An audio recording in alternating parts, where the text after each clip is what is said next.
faites bien de rester avec nous sur le chemin vers la maturité. Sur ce plateau, notre grande mission est de vous faire découvrir les contenus des livres chrétiens. Ici, nous sommes convaincus qu'en écoutant et en lisant chaque jour la parole de Dieu, nous serons transformés à son image, grandir tel qu'il veut, être tel qu'il veut. Actuellement, nous sommes en train de nourrir notre foi avec les écrits de André Marie, Une vie intérieure épanouie. Épisode 32, En Christ. Que Dieu bénisse votre audition. Jean chapitre 15, verset 4.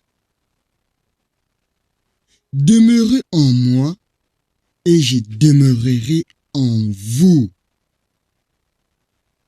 Tout enseignement procède de l'extérieur vers l'intérieur.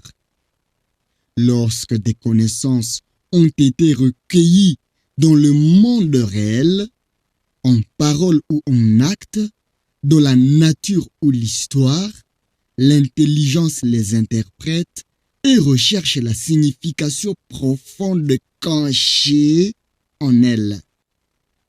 Il en est de même avec les enseignements de l'Écriture au sujet de Jésus-Christ.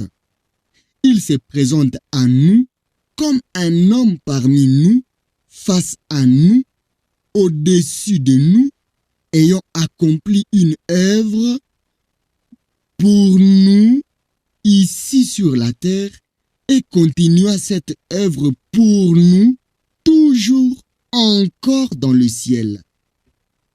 Beaucoup de chrétiens ne dépassent jamais le stade d'un Seigneur exalté, extérieur, en qui ils ont confiance en vertu de ce qu'il a fait et de ce qu'il fait toujours encore pour eux et en eux.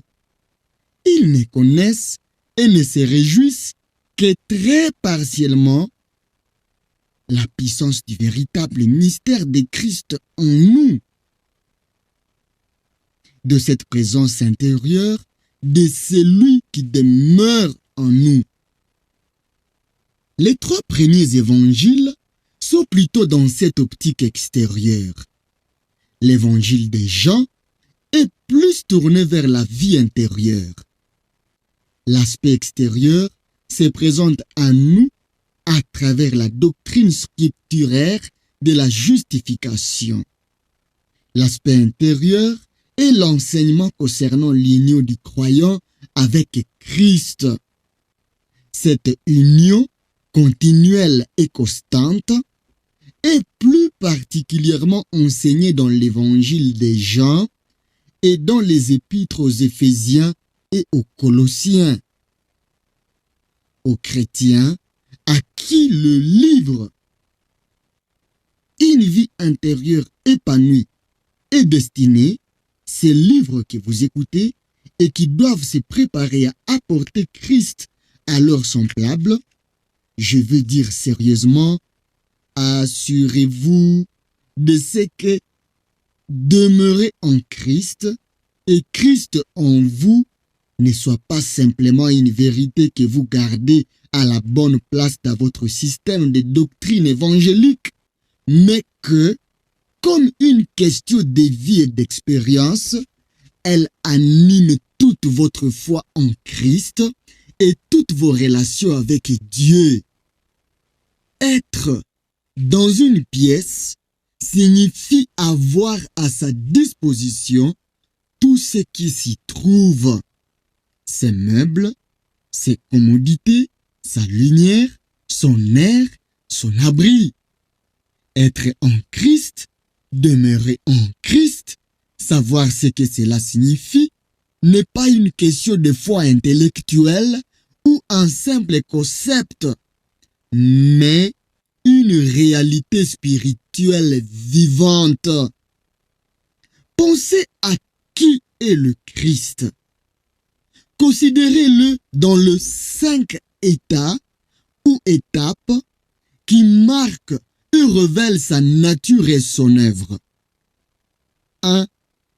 Il est l'incarné, dans lequel nous voyons comment la toute-puissance de Dieu a parfaitement uni la nature divine et la nature humaine.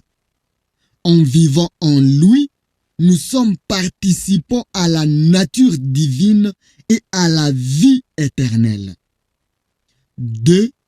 Il est l'obéissant, vivant une vie d'entière soumission à Dieu et de dépendance parfaite en lui.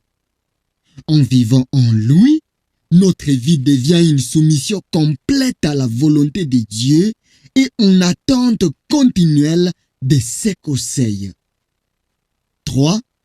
Il est le crucifié, qui est mort pour le péché et au péché, afin que le péché soit enlevé. En vivant en lui, nous sommes libres de la malédiction et de la domination du péché.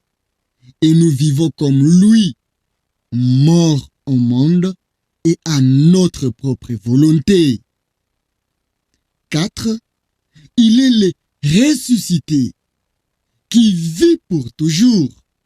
En vivant en lui, nous partageons sa puissance de résurrection et nous marchons en nouveauté de vie. Une vie qui a vaincu le péché et la mort. 5. Il est l'exalté, assis sur le trône, et il poursuit son œuvre pour le salut des hommes.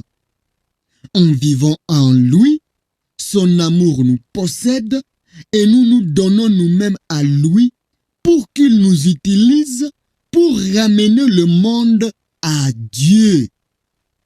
Être en Christ, demeurer en lui, signifie rien de moins que Dieu lui-même place l'âme au milieu de ce merveilleux environnement de la vie de Christ.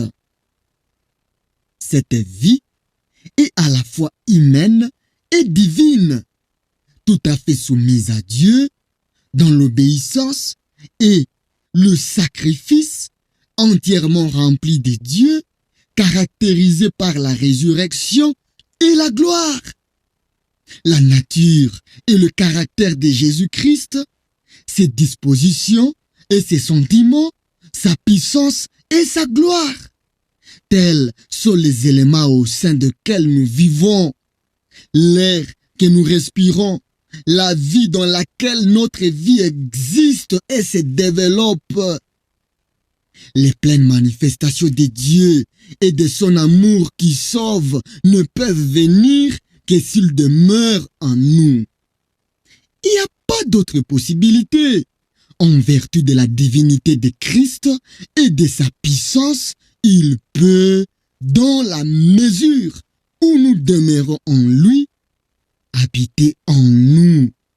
Dans la mesure où un cœur avec amour s'abandonne à lui dans la foi et que la volonté est dans une obéissance active, Christ entre et fait sa demeure en nous. Nous pouvons dire, parce que nous le savons, le Christ vit en moi. Et maintenant, nous venons à notre principal objectif.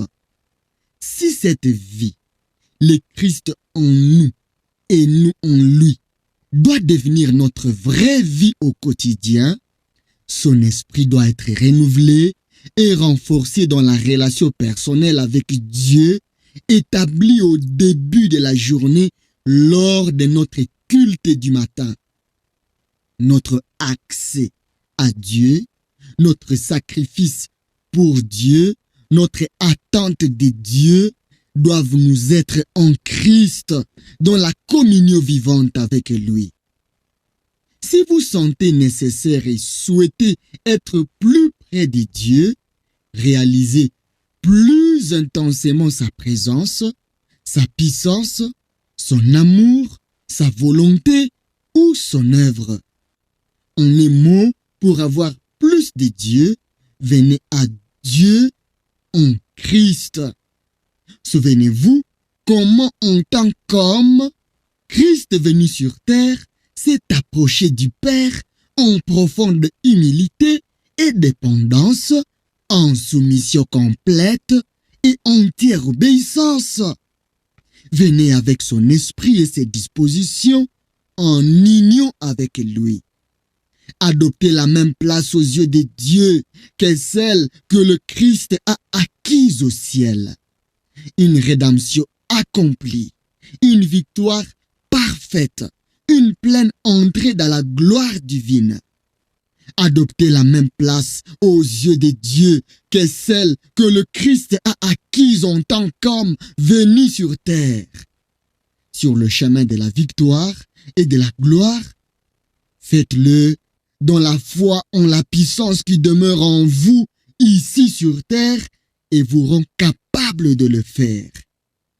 Croyez avec confiance que votre approche est agréée, non pas en fonction de votre niveau spirituel, mais selon la droiture de la soumission de votre cœur et de votre entière acceptation en Christ. Vous serez alors dirigé sur la voie de vérité et de puissance. Le Christ habitant en vous et parlant en vous.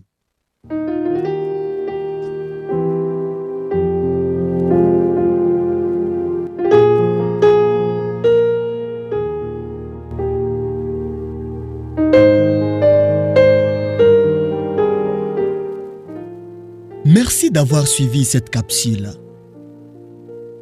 Il s'agit de la partie du livre Une vie intérieure épanouie, écrit par Andrew Murray. Cet ouvrage contient des éléments indispensables à notre foi. Nous sommes persuadés que ces contenus puissent apporter un plus dans votre marche avec le Seigneur. Nous vous encourageons vivement à prendre un moment de prière selon ce que le Seigneur vous a révélé. Vous êtes sur le chemin vers la maturité. Notre grande prière pour vous est que vous puissiez grandir dans la grâce et dans la connaissance de notre Seigneur Jésus-Christ. Ici, notre grande mission est de vous faire découvrir les contenus des livres chrétiens. Nous avons hâte d'écouter les témoignages des vies transformées par l'écoute de l'Évangile.